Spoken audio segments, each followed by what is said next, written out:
Hello and welcome to the Biz Coach Show, hosted by My Biz Coaches and presented by the TLG Group. Our show is focused on giving entrepreneurs the edge they need to succeed. Your hosts today are David Macon, that's me, and Eric Whitmore. Eric, how are you doing today? I'm doing excellent, David. Thank you. Awesome. Well, always good to be with you, and excited to talk about our topic for today. Really ripped right out of the headlines, as we often like to do. So before we jump into that topic, please take a moment, if you're watching or listening, to subscribe. We don't want you to miss future episodes, and we put out a lot of good content, introduce a lot of awesome guests that have a lot of great insight to help you either start or scale your business. And we'd love for you to watch all those episodes. So don't miss out. Be sure to subscribe. Today, we're going to be talking about the Silicon Valley Bank, or SVB, and really the shockwaves that have come from all of the difficulty that has happened with that bank over the last couple of weeks. And so to start things off, we're going to just kind of give a quick timeline, just in case you've maybe missed the headlines or you've heard about it but aren't quite sure exactly what's going on. And then we're going to take that and really look at it from the lens or the perspective of a small business owner. What are some of the things that we should be thinking about? What are the lessons that we can learn, and what should we change as a result of what's happening with banks right now today? So as we kind of look at the catalyst for all of this, really kind of the start of 2023, Silicon Valley Bank started to have a lot of their deposits start to decline by about $25 billion or 13%. And that was really as the Federal Reserve was raising interest rates. And so with that, Silicon Valley Bank had also invested very heavily in bonds that had started to perform poorly as a result of rising interest rates. So that's kind of the backdrop. And then really kind of the last straw, so to speak, was that on March 8th of 2023, SVB announced it would book a $1.8 billion loss after selling some of its investments to cover increasing withdrawals. And that led to Moody's, which rates banks, downgrading SVB Financial. So that was kind of the big thing. And then March 9th is really when, the markets opened, SVB's financial stock really crashed. So really bad, along with shares in 4 of the biggest U.S. banks. And a lot of them were forced to close, taking losses. And that was a way to raise cash. So within that, the declines wiped out a combined $52 billion in market value from JP Morgan Chase, Bank of America, Wells Fargo, and Citigroup. And so then as all this is happening, you have all these venture capital firms are pulling their money out of Silicon Valley Bank, really kind of creating a run on the bank, right? And urging other, capital firms and people to pull their money out as well. And by the time SVB closed their doors for business on that day, depositors had attempted to withdraw over $42 billion.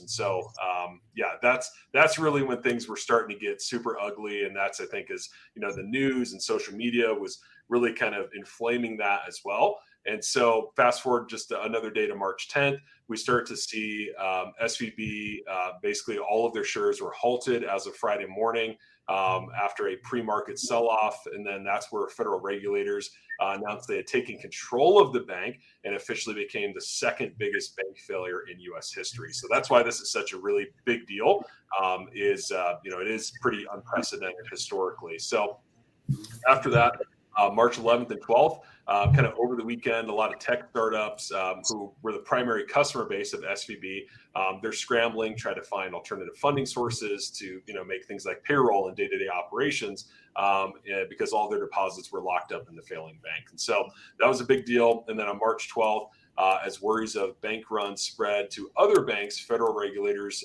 this would be Sunday then, unveiled emergency measures to stem the fallout from SVB. So that kind of brings us full circle to where we're at. We're recording this just a few days after all that on the 17th of March.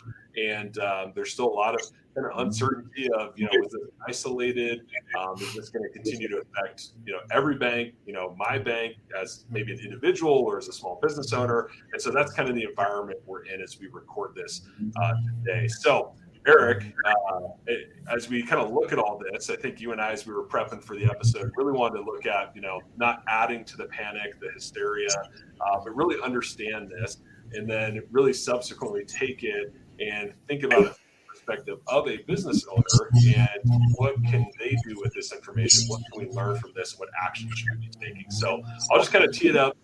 Anything that maybe you've uncovered as you've been investigating SVB, or anything as you were prepping for the show you want to share before we jump into maybe some of those key points for our audience?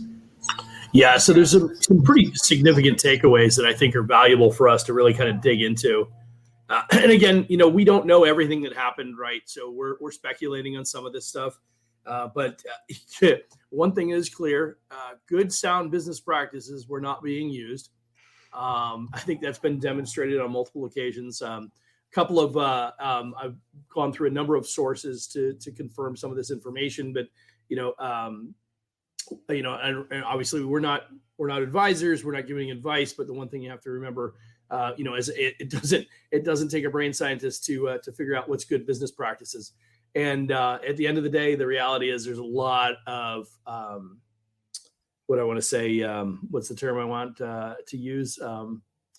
Red flags that should have been acknowledged much the So a couple of thoughts. One, in one of the articles I was reading, there was a story about the CEO was actually behind stage at an event where they were about to announce SVB as I'm going to get the terminology wrong, but the number one bank, whatever, for the fifth year in a row. I don't know what the criteria was or whatever, but there was I don't know if it was the best bank or what it was, but it was some pretty significant recognition that they were about to get. While they're standing backstage, they're getting the call from Moody's on the downgrade. Right? I mean, we're laughing, but that's pretty bad, right? Yeah. Right. Wait, hold on. Let me take my trophy, and then let me take this. Yeah. Yeah, for sure. He was literally that's the what was shared, right? So, I mean, if that's even close to being accurate, even if it was the day before or the day after, for that matter, I mean, that's anyway. So that and there's a lot of dissension in regards to whether, as the government steps in, and certainly the government stepping in and doing what they did in regards to backstopping the losses, right, for the existing companies. The companies had money in that bank. I don't think anybody would fault the government for doing that, although there is a lot of dissension in regards to a bank bailout, right? Which lots of thoughts reminiscent to 2008 and the bank bailouts that we dealt with then. And much of that was self-imposed, right? Well, ironically, as we dig deeper into this story at SVB, a lot of it was self-imposed. So, for instance, the chief risk officer, and I believe it was in the spring of 2022, stepped down from the role and was actively taking a salary for 6 months. I believe that's to be accurate. Actively taking a salary for 6 months, had stepped down, but they didn't fulfill the role. Worse yet, the role did not get filled for up to 9 months. So at a time when the Fed is openly acknowledged, hey, we're increasing rates. This is a huge impact. And for those of you who don't understand how a bank operates, and I'm not certainly going to suggest that I'm a specialist, but we did have a really super smart bank CEO on our show just a few weeks ago, Thomas Sincera from the Integro Bank, who spent the better part of his career, at least a big portion of his career, actually reconciling failed banks. That was he spent quite a good number of years doing that, and shared with us some insights. But my point is that the without having a chief risk officer in place during a time when the Fed is increasing rates and a large number of your performing assets are locked in at a rate of 2%, which was the prevailing rate 2 years ago, 3 years ago, 4 years ago, that was kind of like the standard. Now with the rates at 5%, you're out of balance, right? I mean, there's no way that you're going to be able to support that. So they knew they had assets they needed to unload, and they weren't unloading them.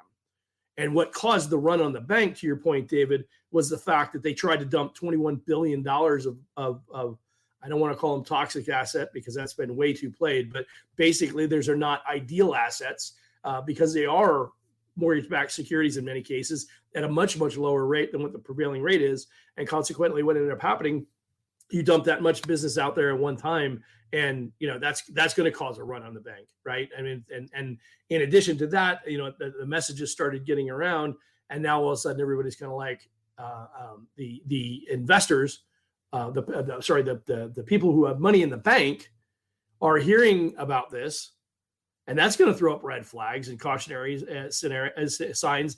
And so they're like, let's just be safe. Let's pull our money out. Well, for those of you who don't know, a bank, generally speaking, if a bank has, let's say, for instance, $100 million in assets, in deposits, they're allowed to loan out at a 10x ratio.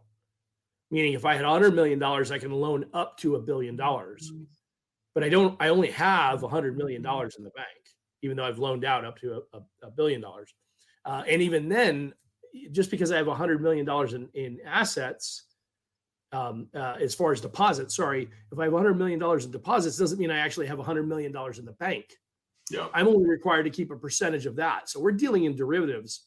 And when you think through that, it doesn't take much for a handful of big clients to say, you know what, we're not comfortable where our money's at right now. We're going to pull it out. And they try and pull out, 100, 200, 300, 400, 500 million dollars, let alone $2 or $3 billion on I think it was 109 billion or 108 billion or something like that. I don't remember exactly what they had, but you start talking about pulling out hundreds of millions of dollars, and that's a significant impact when most of those banks never have that much cash on hand.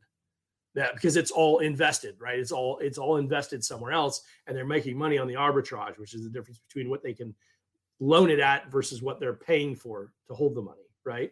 So if you take the time to read any of the articles, and make sure you're reading the good articles, the quality writers. Somebody else quoted me. Oh shoot, I have to find it now. Here it is. There's a Wall Street Journal article by Kim Strassel was talking about specifically the new Green Deal when that was promoted last year. And the reason this is important is because SVB was actually supporting a number of these green initiatives, business models. So what the government does is they get an idea in their head, and they decide, hey, we want to support a particular business category, for instance. And let's say, for the sake of argument, a good example would be solar. Well, if you know anything about solar, and you know the business model of solar, the business model of solar as a standalone without tax credits is not necessarily a profitable business model. Now, I'm not talking about the local guy selling solar to the average Joe. I'm talking about the overarching business model as a whole for what would incur hundreds of millions of billions of dollars in investment into that business category, right? So the only reason that people would dump that kind of money into a business category like that is because the government's offering tax credits, significant tax credits that help support and justify the added investment into that business category, because you're betting on the come, right? And the whole idea was to generate new jobs, right? So there's nothing wrong with the logic behind it. The issue becomes when you're trying to prop up a business category like that and try and drive more, more jobs, more revenue, more business opportunity, whatever, and you're pushing on a category of business that by itself and in and of itself is not necessarily a profitable business category without the tax credits, then something like this takes place, right? Which, by the way, a number of those types of companies were actually banking with SVB. So there's just a lot of pieces that kind of come into play as you tie all these pieces together and recognize there's some significant concerns. There was a previous contract employee for SVB had a conversation with that individual, and they acknowledged, they said, if you're a discerning individual and you saw that the way they were spending money on the initiatives that they were spending as a bank, as an organization, as a company, if you saw the way they were spending money on the different initiatives they had within the organization, you would have thought, okay, this is a Ponzi scheme. And as I use that term, I apologize for that, but it's very much a house of cards, right? That was kind of the not the terminology, but the kind of emphasis they put. And so the reality is this, it kind of comes back to, to your point, David, what does this mean to the average business owner? Well, at the end of the day, the reality is if you look hard enough, there was more than enough red flags that should have been caught by the people that know better. And so then you have to ask the question, did they know better and choose not to pay attention? Or did they not know better? And in which case, then, now you're talking about a whole nother conversation, right? So is it, and I don't think that anybody didn't see that. If I had read any of these scenarios, I probably would have said, that's a concern. I think I don't want to be invested here and I want to pull my money out. And now there's one other piece to that I would share. When we talk about FDIC security, right? The $250,000, if you understand the $250,000 FDIC security that's in place for every depositor at a bank, they're guaranteed up to $250,000. Now, here's the thing: when you're a smaller bank like that, and you deal with investment companies, right? And you're dealing with a lot of companies that have big chunks of money. Theoretically, you would think that they know and understand. They should have the business acumen to know and understand that their deposits are only guaranteed to $250,000. So if you had a couple $100 million in the bank, you should actually be spread around amongst more than one bank, right? And I don't mean a different branch. I mean actually an entirely different bank. Now that doesn't always make sense, because part of the strategy of the bank is to try and get as much of your deposit money from you as a business, and you get added benefits for that, right? There's value in that.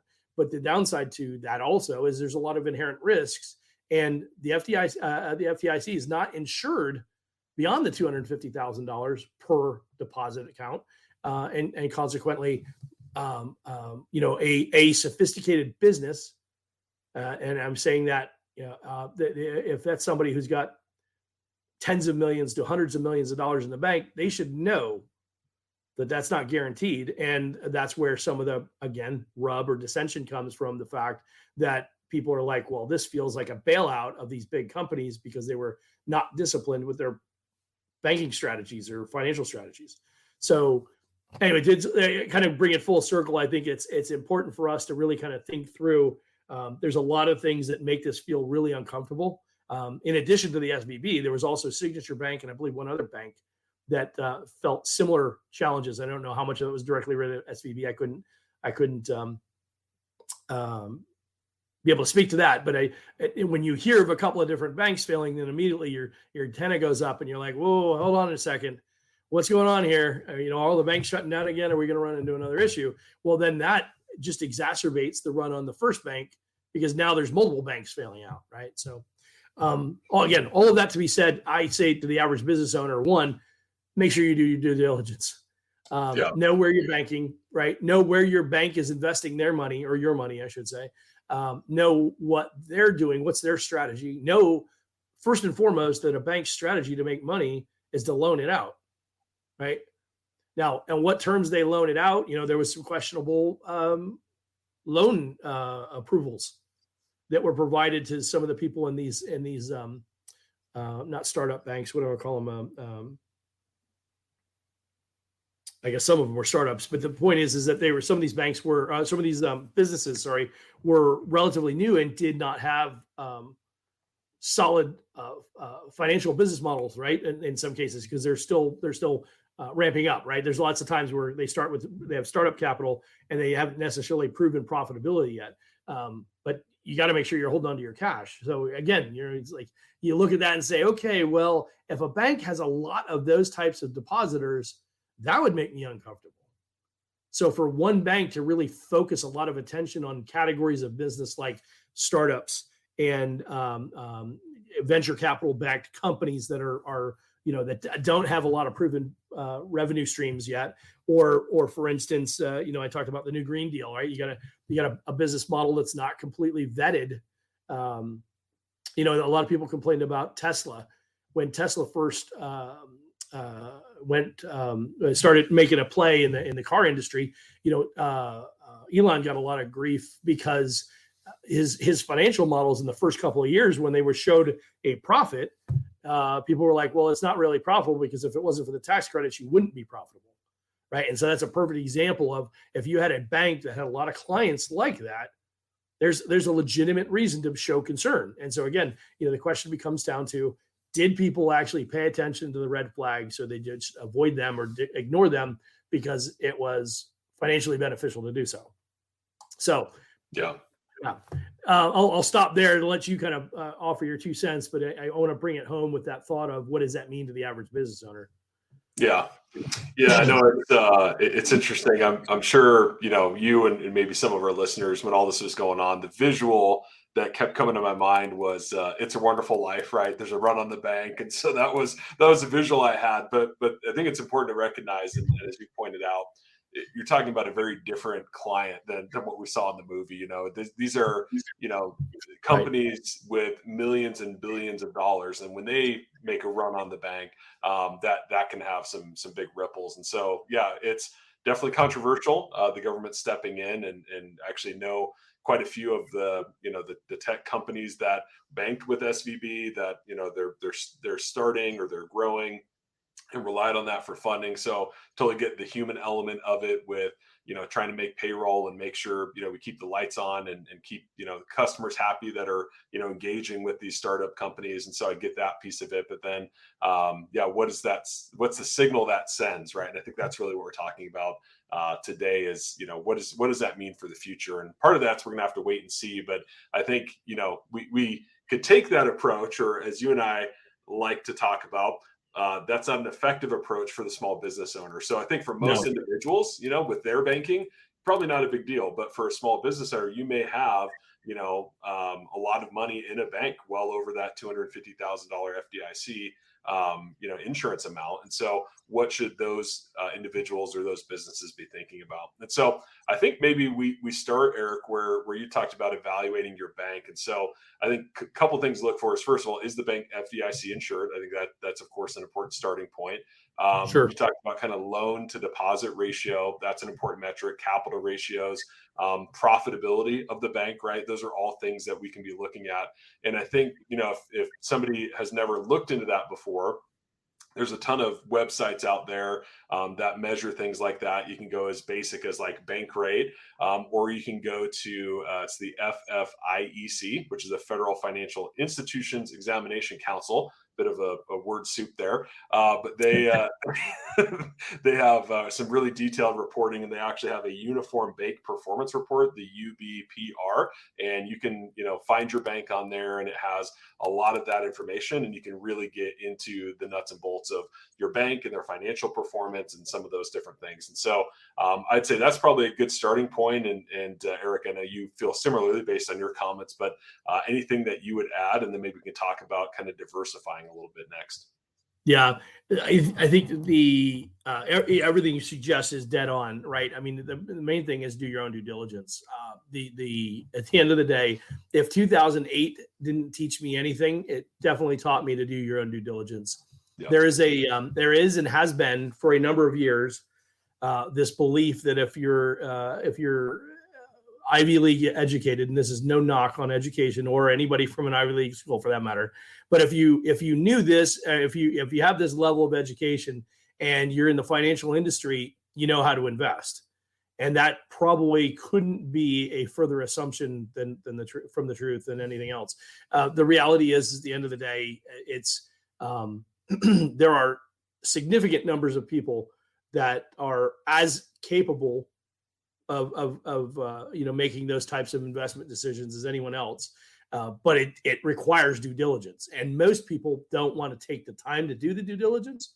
Now, if you have the money, if you have the resources, and you can pay somebody else to do the due diligence for you, well, that's what you're paying for. You're paying for somebody else to do that due diligence for you, and they pay a lot of money for that, right? And that's why you have private funds and things like that. But a bank isn't necessarily, a bank's not a private fund, right? A bank is designed for your average everyday business owner or depositor, depends on the business owner, public bank, or for traditional clients. But the point is that the smaller banks that are promptly designed with the small business owner in mind, that when you're looking to put your money into a bank, you have to be willing to make that due diligence. And if you're the average Joe and you got a cleaning business or a landscaping business, or you do carpet cleaning, or you do I don't know, turf install or something like that, you're not getting north of, well, depending on the size of the business, if you're not getting north of $250,000 in your account, none of this really makes a big bit of difference to you, other than the sense of security, which if anybody doesn't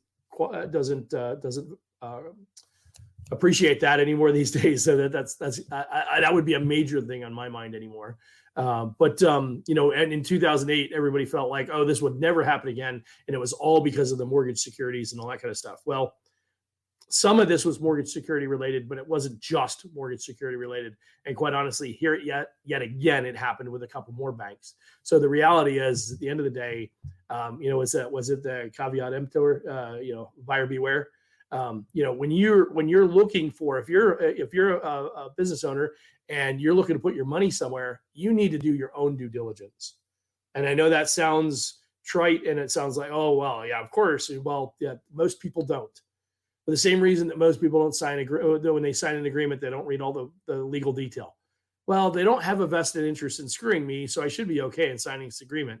But what you don't realize is oftentimes there's something in that agreement that push comes to shove at the end of the day, it's not in your best interest. The contract's always written in the other party. Whoever wrote the contract is the one that's in control of the agreement, right? So same thing when you go to a bank. The bank terms, right, are based on what's good for the bank, not necessarily good for the depositor.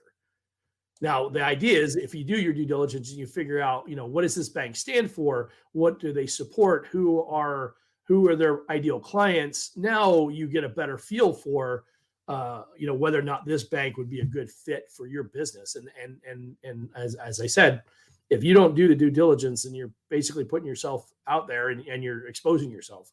And this is obviously much bigger because there's a lot bigger companies than the ones that we would typically be dealing with, but it doesn't change the fact that you should still be doing this regardless. Yeah.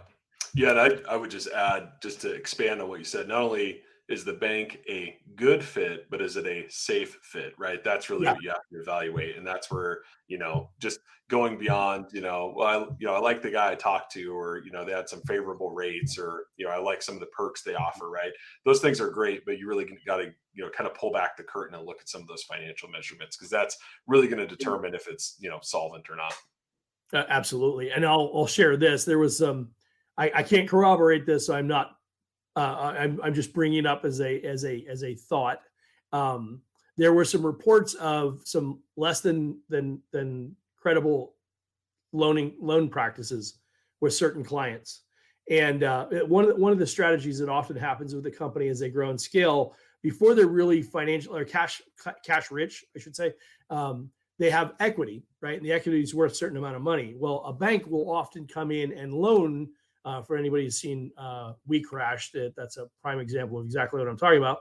The business wasn't making money yet, but it was worth, billions, at least hundreds of millions. I don't remember exactly at what point, but they were willing to loan the owner, the CEO, who was a large stakeholder in the business, millions of dollars at low interest rates. Of course, that was at that time, but at low interest rates. And he didn't have, other than the equity in the business, he didn't have any way to pay the loan back per se, right? It's something that they do for investment in the investment banking world to help those people, those individuals, when they're in that startup phase, because they haven't capitalized all the growth and opportunity within the business yet, but they still need to eat and they still need to do what they do. But when you give out millions and millions of dollars on a bet, for lack of a better term, everything in business in general, you're always taking a chance. So, but they would loan out lots of money to these individuals. And the question is at the end of the day, if they couldn't demonstrate the ability to pay it back, they wouldn't do that for me, right? I got a mortgage. If I don't put my mortgage up as collateral for a loan to buy a business or something like that, if I'm not willing to, if I don't have a good credit score, they're not going to loan it to me. Why would they loan it to this person who has equity in this business, but the business hasn't been vetted yet? It's not much different. So the question becomes, how does that take place? And so when you have those questionable practices, it makes people, again, leery. And so my question would be, if I knew that a bank was making those types of loans, I'd probably be like, yeah, if they'll give me a loan, I'll take the loan, but I don't think I want to put my money there. Yeah, right. Well, and I think that's one of the unique things specifically about SVB and why this compounded so quickly is you've got, SVB up here, you've got, these tech companies that, to your point, I mean, they can go a really long time before they're profitable because they spend so much time, building the software and the infrastructure and the database and the UI and all those things that go into it. And then they finally start getting ad revenue or subscribers. And so it takes a really long time. So you've got them, getting loans potentially, but then they're also funded by, these venture capital guys who are also banking at the same bank. So now you've got this double whammy that, we're both in the same bank and we're both kind of banking on the success of each one of these organizations. And then when you start pulling out of that, it's just it's a recipe for a bad situation. So just more so even than a normal bank if it's centered on tech and startup. So just interesting note there. So good call out. Yeah, no, great point.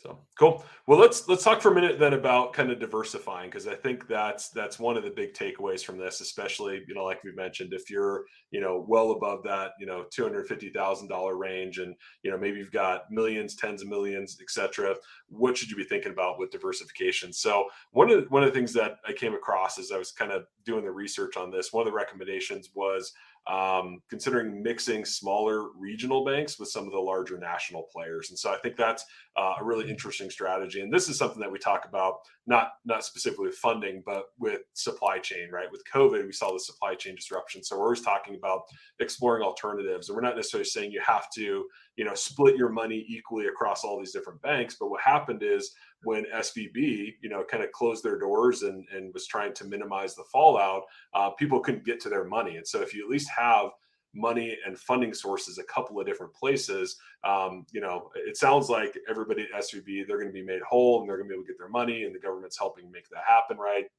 However you feel about that, that sounds like that's what's going to happen. But if you have to make payroll tomorrow and you can't get your money today, it really helps to have those other options, to have cash parked in a couple of places and have those funding sources available. So that's just one strategy I came across, Eric. I don't know if you've encountered others or if you advise your clients on other strategies, but would love your thoughts on that.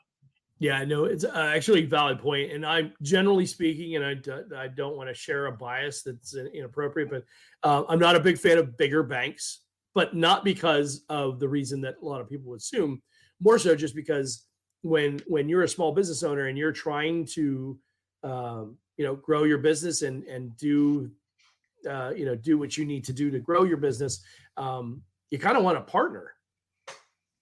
Big banks, generally speaking, aren't partners. They're there to service their clients, right? They do what they do. They're there to make their money. But we saw in the for those of people who went through this during COVID, PPP, and we saw it more here in Phoenix than maybe in some, or I say in Arizona specifically, than maybe in some other states. But as we remember our conversation with Thomas when he was on our call from Integro Bank, he reminded us that Arizona is one of the most underrepresented represented from a banking institution perspective for the average small business owner in Arizona is probably one of the lowest in the nation. I think it was the lowest in the nation, right there along with Nevada and California with the other two. And I bring that up. The reason that's relevant is because during COVID, if you were trying to get money for PPP, and first of all, the smaller banks weren't even available. When the first tranche of PPP, the ones that had the money were the Wells Fargos and the Chases and the Bank of Americas and those guys. And they're the ones that were funding the deals. And guess who the money was going to? It wasn't going to the guy that needs $78,000 to cover payroll for a month or two. It was going to the company that had millions of dollars, right? And needed to cover $1 million payroll run or whatever. And they were getting $3 and $4 million. And it's because at the end of the day, they were making 1% on the loan. I mean, think about it from sheer math perspective. Would I want to make 1% on $78,000 or 1% on $1 million? It's going to take me the same amount of effort, by the way. right? So I'd much rather make a 1% on $1 or $2 million than 1% on $78,000. So I remind people that when we went through that, there's a lot of people that got the pinch because the big banks just didn't worry about the little guy. So that's my bias, right? I'm sharing that openly. And I think that it's prudent for small business owners to have, to your point, to that's where I would look for my relationships. But then two, David, you bring up a really valid point in that, maybe you do need to have a backstop with a larger bank where you park some of that cash as a backup. And there's probably not a bad strategy. I'd honestly have to stew on that to decide my moral dilemma. But logically that makes sense. And certainly at minimum, to your point earlier, having a few different banks. If it was me, I'd probably pick a few smaller, and I say smaller and regional, right? You could do the local and the regional banks, and get a similar split. But it's who's going to serve you. At the end of the day, you're putting your money in the bank. The bank basically loans your money back to you. It's your money that they're loaning you. It's somebody's money that they're loaning back to you, and they're making money on the arbitrage. So at the end of the day, if you're putting money in a bank, make sure you're getting the services from it. And I think that as to our clients out there, one, we've obviously made it abundantly clear to make sure you do your due diligence, but then two, make sure that it's a bank that you want to work with. Make sure it's people you want to work with. And I think that that's an important component as well. And you may have to do that with 2 or 3 banks to make sure that you are diversified well enough.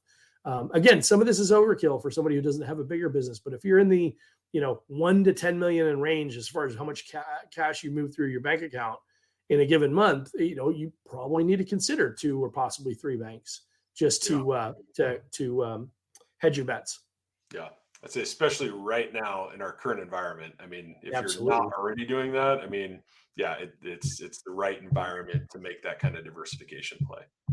Yep, absolutely. Yep. Cool. Okay. Well, something else that kind of got me thinking with this whole thing is if you're a business that relies heavily on loans for your business operations, which that's what a lot of the SVB companies, deal with or have dealt with. I think it's important to note that that's going to become increasingly challenging in the environment we're in with rising interest rates. And so one of the things, Eric, I know that you do, and I'll give you a chance to shamelessly plug your coaching if you'd like, but is looking at where can we reduce expenses, how can we increase our revenue, and maybe even find additional revenue streams. And so I think that's something that's really important to look at, because if we are that reliant on that funding, on those loans, it's just going to get harder, right? It's going to get harder. I mean, I'm sure there's a light at the end of the tunnel, but the immediate reality is we're in a higher interest rate environment, and that's likely going to continue. And so if we can find ways to be less reliant, that's certainly an important thing to consider. So any thoughts on that?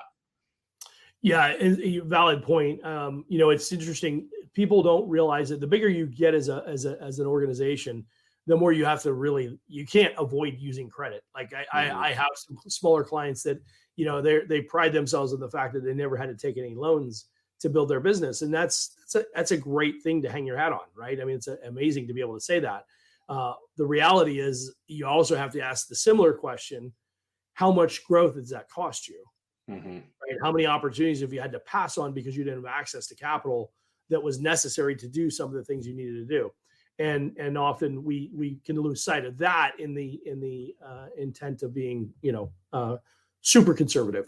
Now, at the same time, there's absolutely nothing wrong with being conservative and knowing that you're only spending what you can afford to spend, right? So I'm not knocking that by any stretch, but I do believe there's opportunity loss, all right, with opportunity costs, with not looking at what you could do with a line of credit. So, ironically, 2 years ago, you could have had a line of credit for your business and probably paying 2 points on it. And, you could have had access to a couple $100,000. And if your business is doing $1.5 million, $2 million a year, and you got access to, let's say $250,000 and at 2%, that's a nice backstop, just to cover something. If something falls short, you got to do some big equipment purchases you weren't anticipating or something like that. I mean, that's why you do what you do, right? You also have seasonality factors. I mean, for years we were in retail, David, and the going joke was, what we call was it Black Friday? Because as of Black Friday, that was when you actually turned the profit for the first time all year in retail. That's why they called it Black Friday. That's where the original term came from. I don't know how accurate that is, but that's what I've heard. But the point is that that you need to have access to capital or to capital through lines of credit to be able to do that. So, making sure that you know how to do that is important, and how to do it intelligently, right? If you're not comfortable with that and you're in that scope of business, you should have a very strong, if not a CFO, at least a controller who's familiar with that and familiar with how you can leverage that line of credit or lines of credit or whatever the case may be effectively, right? Because it's not for the faint of heart, and you definitely need to make sure that you're doing your due diligence there as well, right? I think the other big piece that I would throw in there in regards to that is the idea that you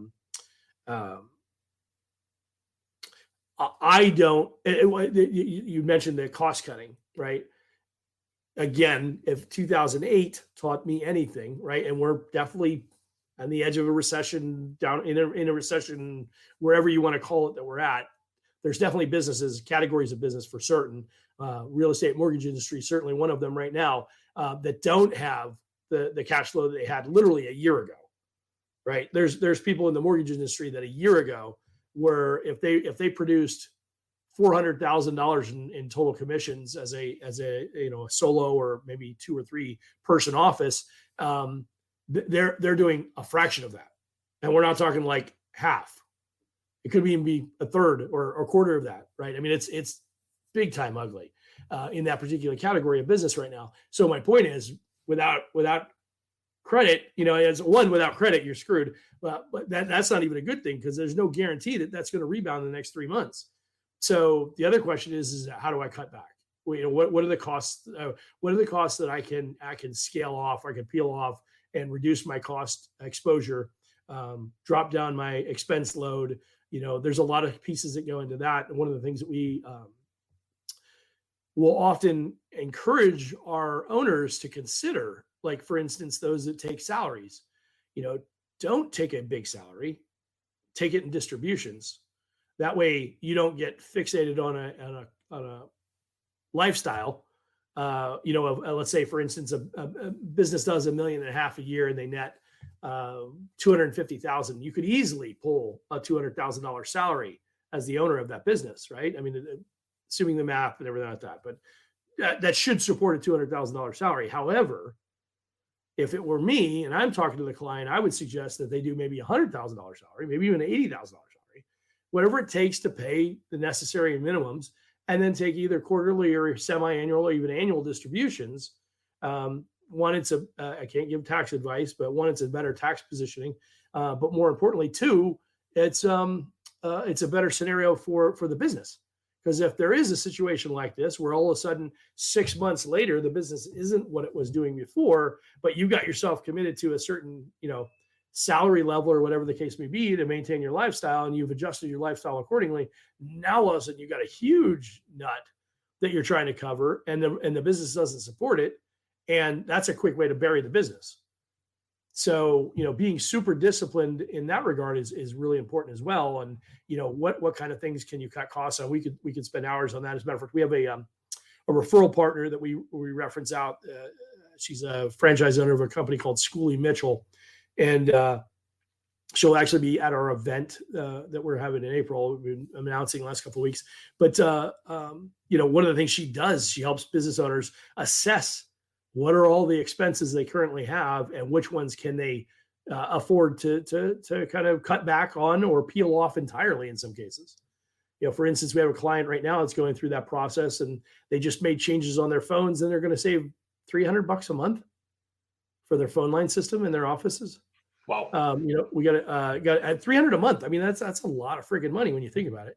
We got another. They also have they were financing some IT equipment, but they had those big old-fashioned, I say old-fashioned, but the big copiers, copier, fax machines, right? The big massive ones with color printing and everything. They don't need that. Nobody does that anymore. I say nobody. Most people don't do that anymore. and they don't really need that. That's a cost they've been incurring for, I'm going to tell you, the better part of 3 years. And the maintenance costs and the lease costs, I'm going to tell you, they probably spend $15,000 in the last 3 years on that. That could have all been going to the bottom line. So $5,000 a year for the last 3 years could have all been going to the bottom line. Now, they're not a bigger business, it's a smaller business, but you start thinking about 5,000 here, 300 a month there, that starts adding up. And remember, that all comes directly off the bottom line, because those are business operating expenses, not cost of goods sold. Those are business operating expenses. Means if I reduce those expenses, I have that much more money to put in my pocket. Yeah. Absolutely. So, where the market is today, I would encourage everybody to take take a very lean approach. That was a matter of fact, in 2006 or 7, when you and I first met, the lean strategy was actually a really a big focus at that time. Yeah, absolutely. Yeah, it's interesting. You bring up the copiers and print servicing and things like that. It's there's a local company here in Utah that I've noticed recently, right? They've been known for printers forever. I mean, 20 plus years, that's been their bread and butter. But as we're talking about, looking at additional revenue opportunities and kind of pivoting and changing your business as, the market changes, they're now almost 50-50 market or printing and print servicing, but then also IT. So now they're kind of branching into that. It's almost 50% of the business model, because they're getting away from, how many people really need those big printers, like you're saying, but they saw, okay, we're losing revenue here. Where can we add additional revenue opportunities? What are some new services that are similar to what we're doing? Not a totally new business, because people get in trouble with that, but we could service our existing clients in a more modern way. And so I think that's just a good example of how you can, look at your finances and look at where you're generating revenue and make some shifts and add some things to your product or service lineup to make your business a lot healthier. So just, it's funny, as you were talking about that, I hadn't planned on sharing that, but it was kind of an interesting thing I noticed this week. Yeah, absolutely. Great point. And to your point there, one of the things that we do as coaches when we come into the business, we have the both our Jumpstart 12 and our Deep Dive 40. And one of the main things that we do is we go through the business model and we try and uncover those revenue opportunities, to your point, right? Things are down right now. So yes, cut the cost, but at the same time, is there an opportunity to introduce a new product revenue opportunity? I don't know. If they're doing IT, cybersecurity seems to be, I think that was, I read an article, it was 7 key things to focus on in 2023 for potential growth. And cybersecurity was number 6 of 7. So, wow. And I don't know that it was necessarily ranked, but it was one of the 7.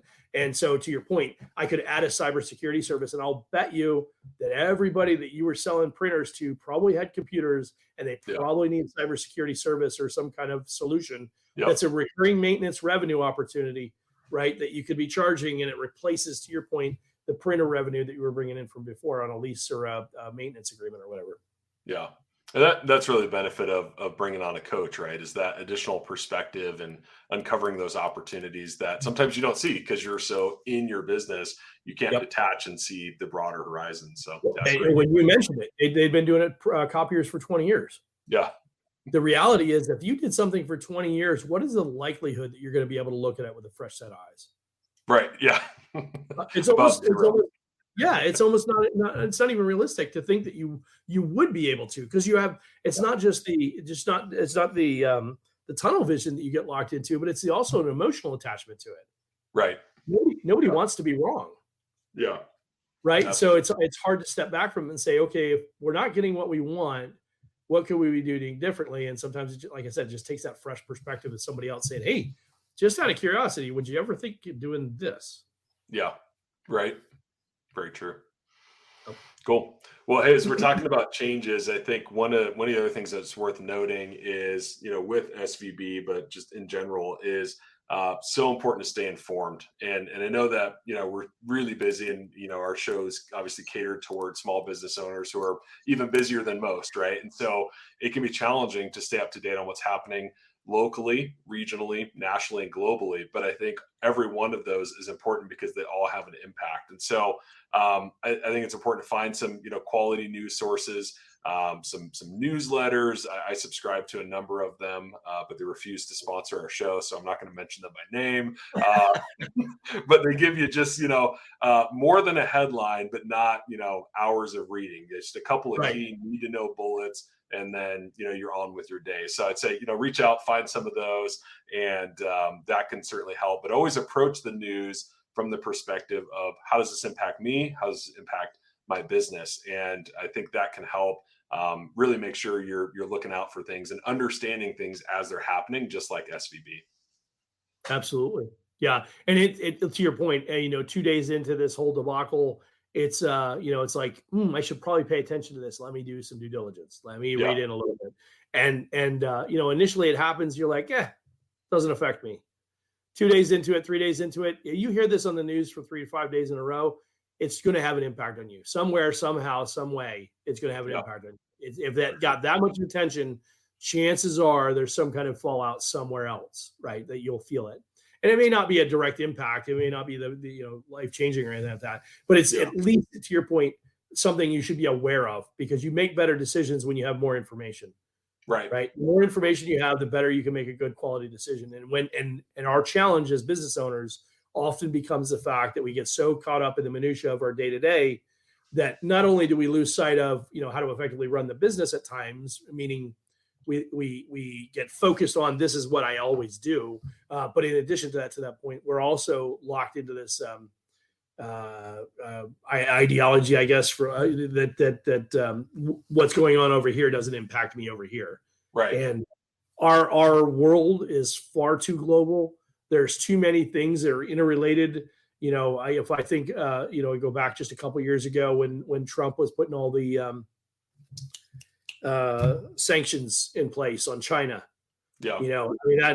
That affected every business owner out there. And so the irony is that a lot of people, regardless of how you felt about it from a political perspective, they're all like, oh, this is good, or this is bad, or this is good, or this is bad. Well, if you're the business owner that's buying product in China, and this is causing your costs to go up 40% on cost of goods sold from where you previously were, that's not a good thing. That's and oh shoot, now what do I need to do to offset that? Yeah. But if you weren't familiar, if you weren't paying attention to it, which I'm terrible at global news, I'm bad about staying on top of that. And then all of a sudden somebody's like, hey, did you know there was a war in Ukraine? And I'm like, no, actually I did. Yeah. That's what I have you for, David. Yeah, right. Well, and you're right, because there's so much to stay up to speed on. And rarely I've found with the newsletters I follow or subscribe to that any one of them captures everything. And so I think that's what great point. I mean, you don't want 20 things to look at every day, but a couple good ones that cover a couple different things. And, industry specific is another one I didn't include earlier, but like for me, I want to know what's happening in, psychology, what's happening in, social sciences. Like those are things that are important to me, because that informs the trends in learning 1 to 3 years down the road. So that's something I look at, but other industries, right? You could do the same thing. There's industry newsletters and things that you want to stay abreast of as well. Absolutely. Yeah. So, okay. Well, and I think kind of getting to the end of our topics here, and then we'll jump to our key points and kind of action items. But, I think for a lot of businesses, this was a very real crisis. And so I think one of the other things that we can look at from this is, when you're faced with a crisis, when you're faced with a bad situation, is you want to avoid panic and you want to avoid paralysis. Both of those can be really bad for your business, right? And so I think it's important to adopt kind of that middle ground, that pragmatic approach, and dealing with the most immediate problem first and solving one problem at a time. And one of the things that kind of came to light with SVB was, when people were now trying to secure alternate funding, they were trying to get these huge blocks of funding that no bank would underwrite. So instead, one thing you might do is break that down into smaller chunks of financing, and instead of worrying about the big problem that's really daunting, what's the immediate problem? Let's solve that as we're building a strategy to solve the next one. But sometimes you have to take that approach and really just kind of work your way through that process instead of, freezing or, freaking out because you can't get, the $50 million that you need. Well, let's start with the 10 that we need to get through the next 3 weeks and then work on the other solutions. So I don't know, any thoughts on that, Eric? No, but I mean, yes, but great strategy, right? I mean, the reality is at the end of the day, being pragmatic and practical about situations, in the military or any kind of first responder scenarios, you're always trained into, it's a fight. You're trained to hold yourself against or not fall into the trap of the fight or flight mode, right? Yeah. Fight would be aggressively going after, and the flight would be running away from or avoiding.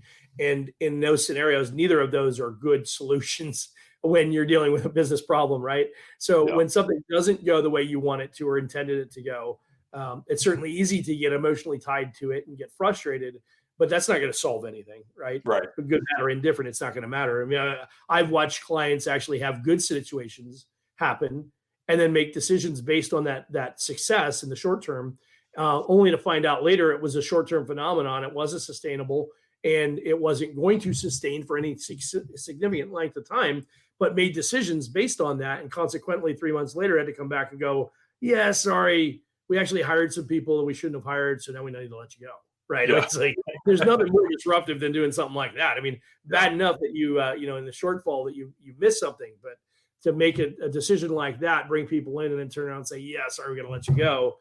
Not so good. Bad for the employee they had to let go. Bad for you because you got to go through it emotionally and deal with that. Bad for the existing employees because they're like, what's going on here? Does this guy know what he's doing? Does this lady know what she's doing? All right. So all the way across the board, those are just bad scenarios. And that's in a good situation. That's when things were good. Right. Yeah. So, and it's funny you mentioned the whole managing through the crisis. I know one of my clients was probably, third or fourth client that I started working with. And I remember walking in and he was a major payroll issue. And the payroll, he just switched payroll companies and they completely screwed it up and nobody got paid. But they took the money out of his account, but they didn't get paid. And the only way he could pay his people on time, and they're asking for the money. And he's writing not personal checks, but he's writing live checks out of the business account. But the way that he did that is he had to transfer money out of his personal account into his business account because the funds had already been withdrawn and they couldn't guarantee they were going to get them back to the employees in a timely manner. So he's freaking out. And I remember it was like one of our coaching sessions and I walked in on a Friday morning, which is payday in his world. And, or that particular Friday, I don't remember, but I walk in and I'm like, he tells me everything's going on. And I'm like, so do me a favor, breathe. I said, now here's what I want you to understand. It's okay.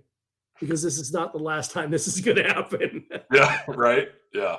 This too will happen again. It may not be this exact scenario, exactly the way that happened, but something like this will happen again.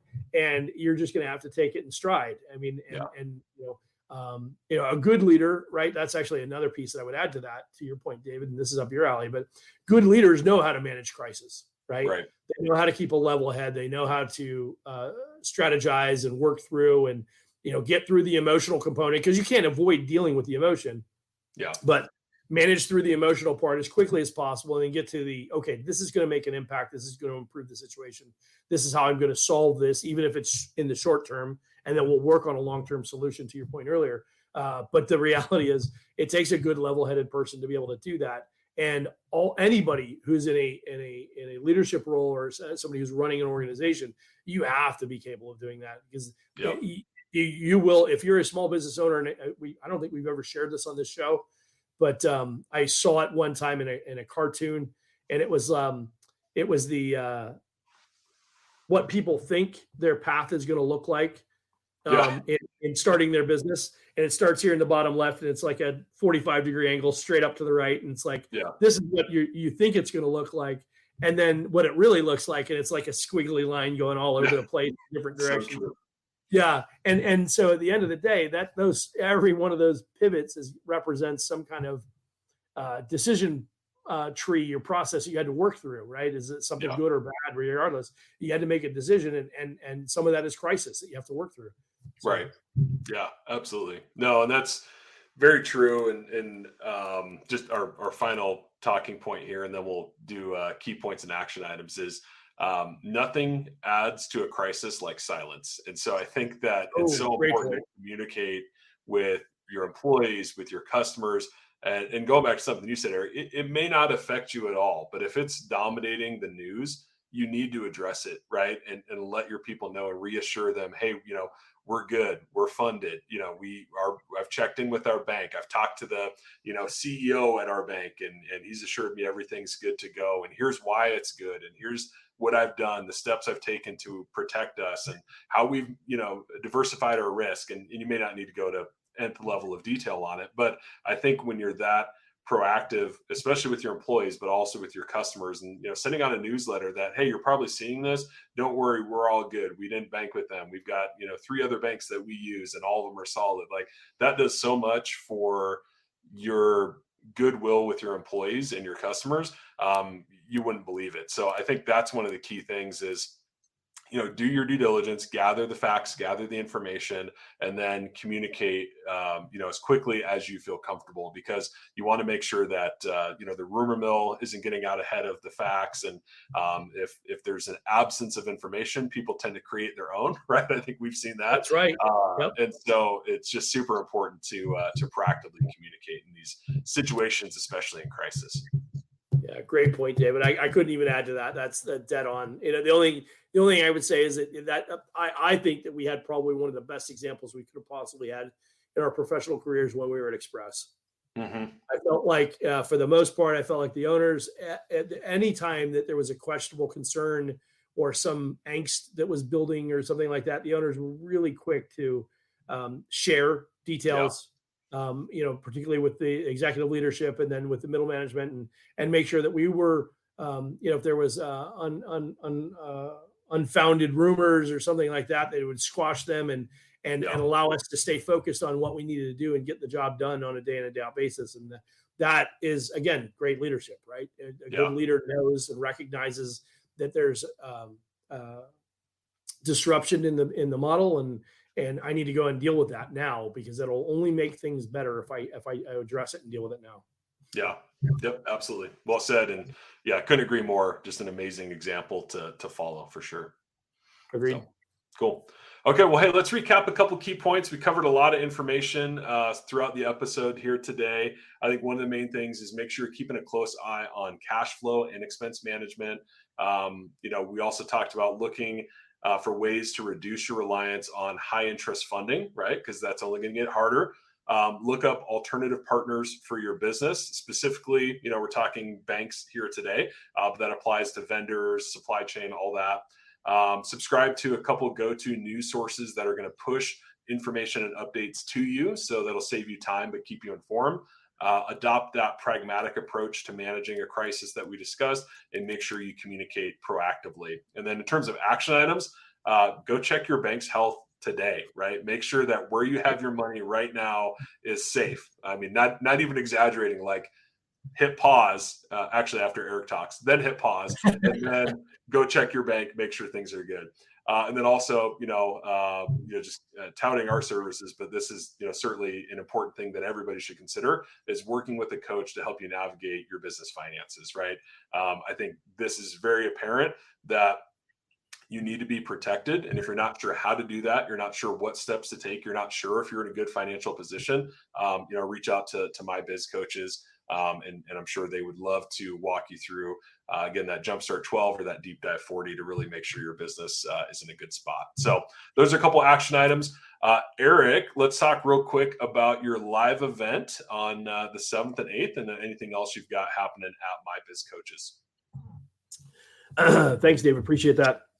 So to your point, we have our live event on April 7th and 8th. We're super excited about that. We have 10 speakers that'll be in attendance. Excuse me. There's 8 represented there on the flyer. Thomas and Sarah will be joining us at the event. We're ecstatic about having him there. Hannah Johnson and Ed McIntyre, who've been on the show, will be talking about wealth management. So it'll be exciting to talk about them. Hannah also does insurance. So business insurance is our primary focus. So having her there to share thoughts and insights. Dustin is a marketing genius. I love just sitting and thinking through different ideas on how you can, different marketing strategies on how to kickstart a business and really drive revenue.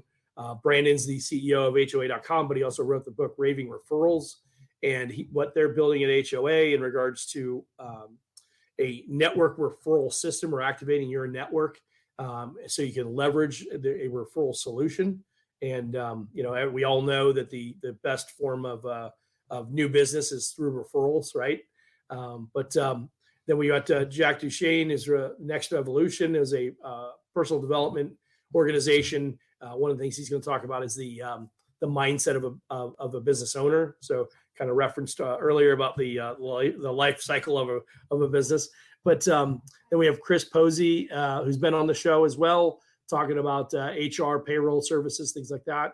And then Robin Bowles is going to join us in regards to talking about reducing expenses. So as we talked about today, how valuable it can be to take a hard look at some of your expenses and figure out where you can cut costs. We have a few other speakers as well. So super excited to be able to bring that group of people together. This is the first of what will be many of these types of events. We have, based on the strength of putting this one together, we're already excited about what we're going to do here in the fall coming up. So if you're in the Phoenix area, it's 3 weeks away. So you have an opportunity. The tickets are on Eventbrite. You can, David had the flyer up there with the promo or the QR code. You can scan that and go ahead and purchase your ticket. But, and if you're not in the Phoenix area, we will be at least recording it, and you'd be able to get a copy of the recording after. We also have the opportunity, there's a possibility, we'll make the announcement here next week or two. Excuse me.